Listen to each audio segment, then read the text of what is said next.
All right. Well, so today for the Gospel Worker Minutes, we have been talking, or later, before we have been talking about being genuinely interested for people and being able to listen. And I was also talking a little bit more about asking questions. So today, we're going to learn more about asking more and leading with questions. And we're going to see why that is important. We see in Proverbs 15, verse 28, that it says, "The heart of the righteous studieth to answer, but the mouth of the wicked poureth out evil things." So are you one that actually wants to study to answer?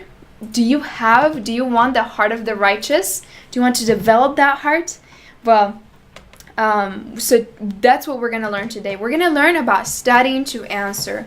Because many times people are just like, actually, I'm going to read the next verse. It goes perfectly. In Proverbs 18:2, it says, "A fool hath no delight in understanding, but that his heart may discover itself." So we don't want to be fools. We want to be able to delight in understanding. And how does this actually link with questions? How can the heart of the righteous study to answer? And this reminds me of Christ when he was 12 years old. It's amazing how Christ, at just that young age, he was able to teach us already so many lessons about how to treat other people, how to actually be effective missionaries. And at the age of 12, Christ had the burden of the mission for which he had come to our world.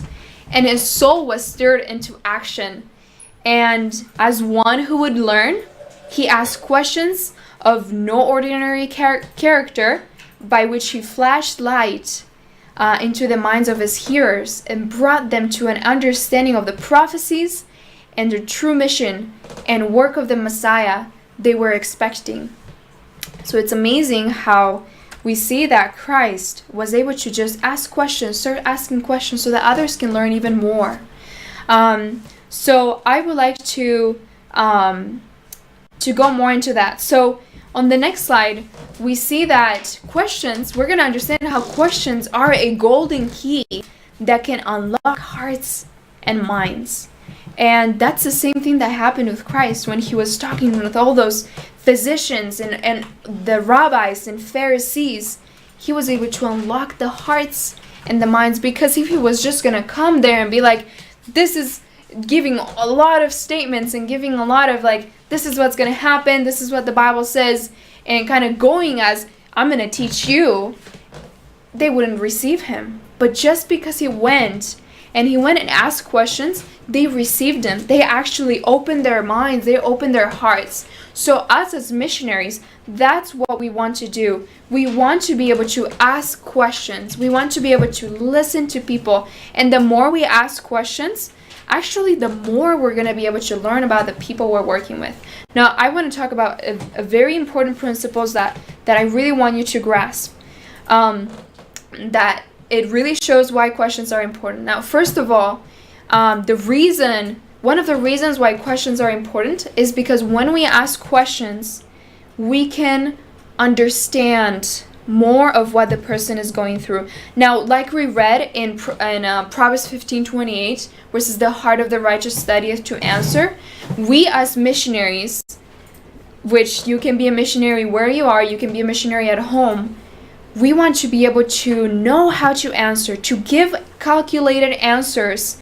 And how in Isaiah 50 verse 4 it says that we have the tongue of the learned, to be able to give a word in due season to that which is weary. So that's what we want to be able to do, to provide to humanity, to people that are weary. So the same thing, that's why we're trying to study to answer. And the way we study to answer is by asking questions. That way the people can tell you their pain points. They can tell you what they're going through. And from there, you're going to be able to understand. And in this photo, I love this photo with the onion. You know, with questions, we're able to take those layers off. And you know how the onions, they have so many layers. This with questions, the same thing. It's like we're able to People are the same thing. They have so many layers, but with questions, we're able to get to the heart and we're able to understand. And that's the discovery process. And that's what Christ did when he was on earth. He was able to ask questions, and people were like learning more about God. They were learning more about themselves and what they're going through, have more clarity. You have more clarity as you're asking. So, and another important principle that asking question does, on the next slide, there's this quote that it says, telling creates resistance. Asking creates relationships. We want to create a genuine relationship. So that's what we want to do. The more we tell people things, the more they're going to be resistant. The more they're going to be like, no, they may be going through a hard time, but you're just telling them things. They're like, no. But once you start asking questions, that creates relationship, because the person's like, wow, you truly care for me. You truly are here to know more about me. And that influence is gained. And that means that with that influence that God has entrusted you, you can be a blessing in their lives. In Philippians 2:3, I have been reading this verse a lot, but we cannot read it enough. And it says, let nothing be done through strife or vainglory, but in lowliness of mind, let each esteem other better than themselves. We usually want to just speak and tell, and just whenever we think we know what the person is going through, we're just gonna be like, here we go, like all these things we're gonna be sharing. But in order to truly be able to ask questions and to listen, like, we truly need to remember that in loneliness of mind, let each esteem other better than themselves. We already read that a fool have no delight in understanding, but that his heart may discover itself. So let's not do that, and let's follow Philippians 2:3. Now, let's learn why are questions a valuable communication technique. So first, it helps us to avoid false assumptions. Whenever we ask, we're able to understand more of what the person is saying. Doesn't it happen to you that many times you're in a conversation and you think you understood what the person said and you're assuming things in your mind, but actually the person wasn't even trying to communicate that? Well, with questions, you're able to really get out of a world of troubles. And also it helps us to understand a person's thoughts, position, or condition. So again, we're able to just understand more of where is this person coming from? What are they talking about? What's their position in this matter that we're talking about? What's the condition? And then questions are not used only to acquire information, but to also engage a person in considering our defense. So, many times we're like, if we truly want to make a point and we're trying to teach something, sometimes as Bible workers, when we're doing Bible studies, we're going to see that questions, being able to ask questions, they're our friends. Because as we read before, telling creates resistance, but questions creates relationships.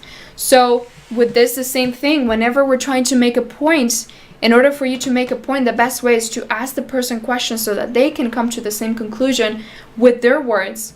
So they are truly taking that ownership. So also questions are valuable in answering questions. And we're going to see more about that in an example. And then questions are essential in order to teach. Like I said before, whenever we ask a question, that really engages the brain of a person so much more than when they're just listening to somebody tell them things.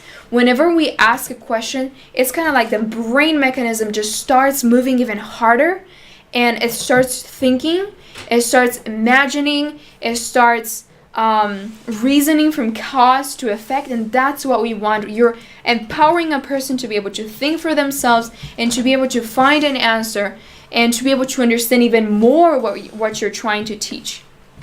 So some examples from the Bible. There's here to seek clarity in Matthew 13:51. It says, Jesus saith unto them, Have ye understood all these things?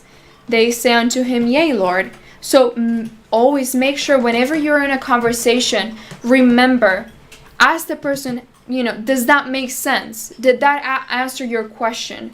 What did you think I was actually trying to say? What did you think, asking those kind of questions is going to help you to see if the person understood what you were saying correctly. Like for us, like we work in ministry, many times we like ask for help. We tell people, can you help me with this? This is the project that I need. And then many times the person's like, yeah, I understand.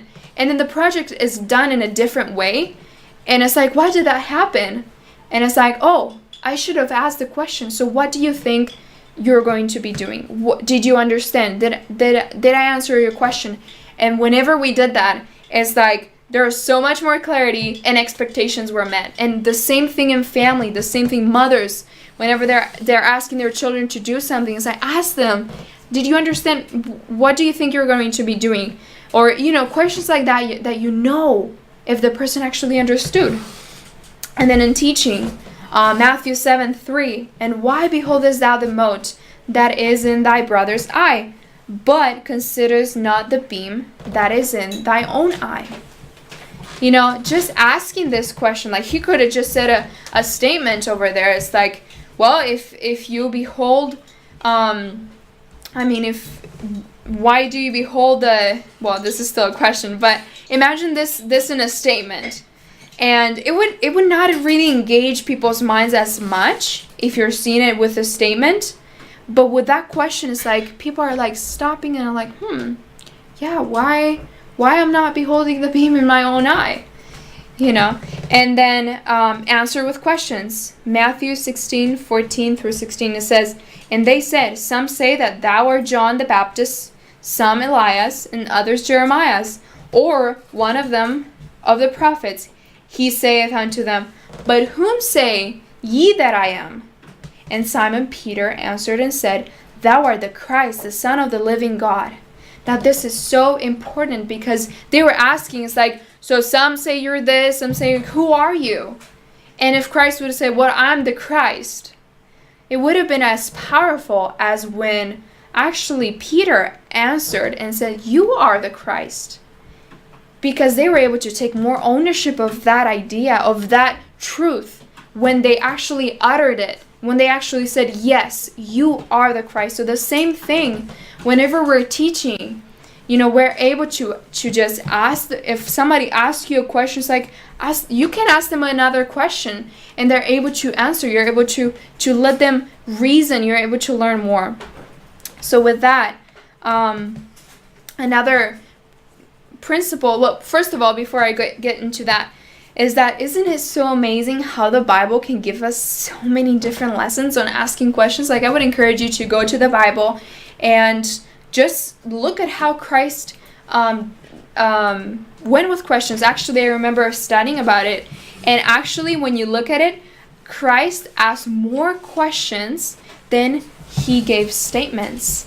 It's truly amazing how he always led with questions. And if Christ did it, why shouldn't we also study the science of questions and to be able to do the same thing and to have to be effective missionaries? So the last thing I wanted to say is that this is called QAQ, and this is just a practical example that something that you could put in practice in a conversation. Remember, QAQ, that's question, answer, question. Whenever you're in a conversation, whenever you're applying this, like you're asking a question, you let them answer, you ask another question. And why? Well, first of all, if you're trying to build a relationship with somebody, you want to do this because people love talking about themselves. People love talking more about things that they love, and the more you let them speak and the more you let them that's actually going to help you learn more about them. You're going to be able to, and like, imagine if you have a conversation that has just few questions or not really, it's just more like just a small talk, you're not going to gain as much information or as much trust and influence with the people as when you do question, answer, question. You just lead with questions, and you don't have to like find the best questions in the world. This is not something very hard. It is simple. So remember, question, answer, question whenever you're trying to connect with somebody. And with that, that's what I wanted to share with you today. And the last picture, again, it's just again reminding us how Christ was there among all those people. And as he came as a student, he was just able to ask those questions, and he truly gained that